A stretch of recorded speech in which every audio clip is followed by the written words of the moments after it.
Assalamualaikum warahmatullahi wabarakatuh. Perkenalkan, nama saya Azira Smulyasunu dari Biologi Angkatan 2023.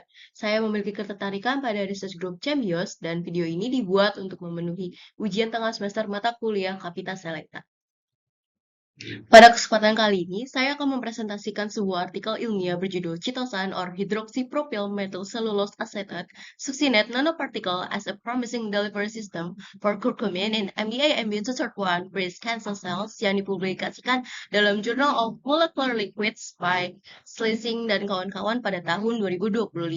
Artikel ini menarik untuk dibahas karena berfokus pada pengembangan sistem penghantaran obat berbasis nanopartikel untuk meningkatkan efektivitas kurkumin terhadap sel kanker payudara MDA-MB231.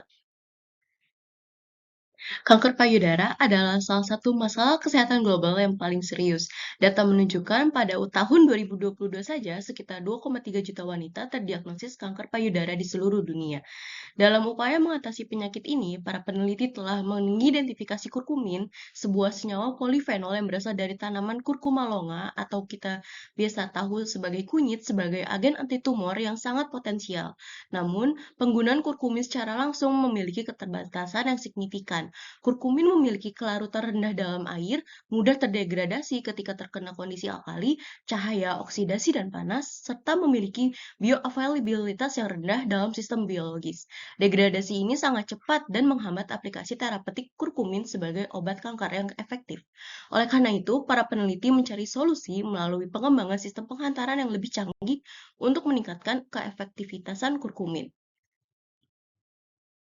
Walaupun kurkumin telah diketahui memiliki potensi antitumor yang kuat, terdapat beberapa gap penelitian yang perlu ditelusuri. Yang pertama, metode enkapsulasi kurkumin yang ada masih belum optimal dalam hal efisiensi dan stabilitas. Kombinasi polimer kitosan dan HPMCAS belum diuji secara menyeluruh untuk aplikasi ini, sehingga perlu diinvestigasi apakah kombinasi ini dapat mencapai efisiensi enkapsulasi yang tinggi melalui interaksi elektrostatik dan hidrofobik. Gap kedua, kurkumin murni sangat mudah terdegradasi oleh berbagai kondisi lingkungan, seperti pH alkali, cahaya, oksidasi, dan panas. Belum ada studi komprehensif yang menunjukkan bagaimana enkapsulasi dalam matriks polimerik nanopartikel dapat memberikan dukungan fitokimia yang efektif dan stabilitas jangka panjang untuk kurkumin. Dan yang ketiga, profil pelepasan kurkumin yang terkontrol dan berkelanjutan dari nanopartikel polimerik kombinasi kitosan HPMCAS belum terdokumentasi dengan baik. Perlu diketahui mekanisme dan kinetika pelepasan untuk memastikan terapi yang optimal dan meminimalkan efek samping. Yang keempat, meskipun kurkumin memiliki efektivitas antitumor, bioavailabilitasnya rendah membatasi aktivitas terapeutik. Belum ada bukti kuat bahwa enkapsulasi kurkumin dalam nanopartikel dapat meningkatkan aktivitas sitotoksik, antiproliferasi, dan antimetastasis pada sel kanker payudara MDA-MB231 secara signifikan dibandingkan dengan kurkumin bebas. Penelitian ini dirancang untuk menutup gap-gap tersebut melalui pengembangan dan karakterisasi sistem nanopartikel polimerik yang optimal untuk meningkatkan efektivitas terapeutik kurkumin. Dan berikut ini adalah metode penelitian yang dilakukan oleh Schlichting dan kawan-kawan. Yang pertama ada tahap preparasi, kemudian tahap karakterisasi, dan tahap pengujian biologis yang menggunakan mikroskop TRM, FTIR, dan DLS. Dan berikutnya saya akan membahas mengenai hasil penelitian yang didapatkan oleh penelitian Schlichting dan kawan-kawan. Pertama, optimasi dan karakterisasi pengaruh kurkumin terhadap kualitas nanopartikel. Penelitian melakukan optimasi dengan 3 variasi waktu steering, yaitu 10 menit, 30 menit, dan 60 menit. Hasil menunjukkan steering 60 menit, formulasi F3C memberikan karakteristik terbaik. Penambahan kurkumin meningkatkan diameter nanopartikel dari 156,4 nanometer menjadi 206 nanometer. Namun, menurunkan polidispersitas dari 0,206 menjadi 0,180 yang mengindikasikan distribusi ukuran yang lebih seragam. Analisis TM mengonfirmasi morfologi bulat yang sempurna, sementara DSC dan FTIR membuktikan integrasi kurkumin ke dalam matriks polimer melalui interaksi kimia. Yang paling mengesankan yaitu efisiensi enkapsulasi mencapai 99,7% dengan konsentrasi kurkumin 0,23 mg per mililiter menunjukkan hampir seluruh kurkumin berhasil terperangkap dalam nanopartikel. Pembahasan selanjutnya yaitu stabilitas dan profil pelepasan. Uji stabilitas dan profil pelepasan menunjukkan hasil yang baik. Uji stabilitas fisik menunjukkan sistem yang sangat stabil dengan indeks ketidakstabilan yang rendah sebesar 0,159 untuk formulasi dengan kurkumin. Profil pelepasan kurkumin mengikuti model Pepas-Sahlin yang menunjukkan mekanisme kombinasi antara difusi dan pembengkakan polimer. Sekitar 22% kurkumin dilepaskan secara bertahap dalam 7 hari pertama untuk memastikan pelepasan yang terkontrol dan berkelanjutan. Pembahasan selanjutnya yaitu berkaitan dengan aktivitas biologis. Evaluasi aktivitas biologis menunjukkan hasil yang sangat menjanjikan. Uji sitoktisitas pada sel kanker payudara MDA-MB31 mengungkapkan bahwa nanopartikel citosan atau HPMCAS yang mengandung kurkumin memberikan efektivitas antitumor yang setara dengan kurkumin murni, namun dengan konsentrasi 20 kali lebih rendah, yaitu sehingga menjadikan sebuah peningkatan efisiensi yang luar biasa.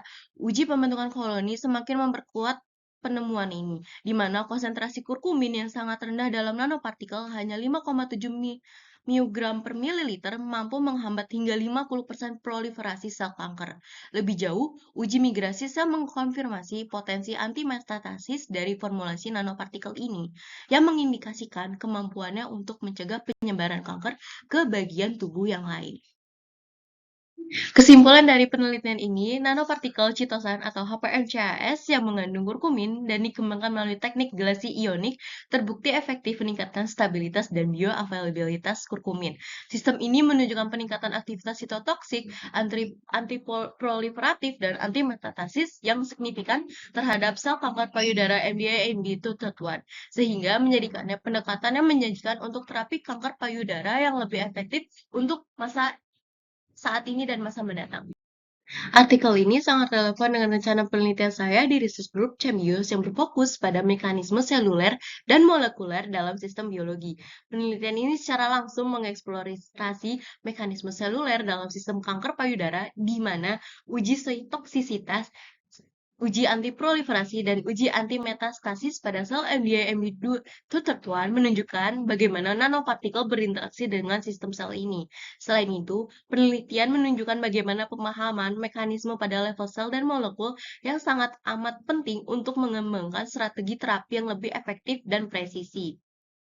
Ketertarikan saya untuk bergabung dengan Research Group CEMBIOS berakar pada motivasi personal yang kuat. Sejak awal saya memilih jurusan biologi untuk pendidikan sarjana saya memiliki ketertarikan mendalam terhadap isu kanker payudara. Saya sangat ingin mengetahui apakah pendekatan terapeutik alternatif seperti nanoteknologi yang berbasis bahan alam mampu mengurangi atau bahkan menghilangkan kanker tanpa harus bergantung pada kemoterapi konvensional yang sering menimbulkan efek samping berat.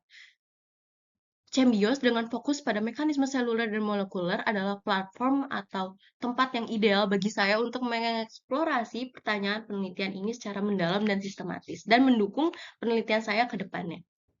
Berikut ini adalah referensi utama yang saya gunakan dan referensi pendukung dalam menyusun PowerPoint ini. Saya berharap dapat berkontribusi dalam pengembangan berbasis bahan alam untuk terapi kanker dan bersama CEMBIOS membawa penelitian terapi kanker ke tahap yang lebih aplikatif. Terima kasih atas perhatiannya dan wassalamualaikum warahmatullahi wabarakatuh.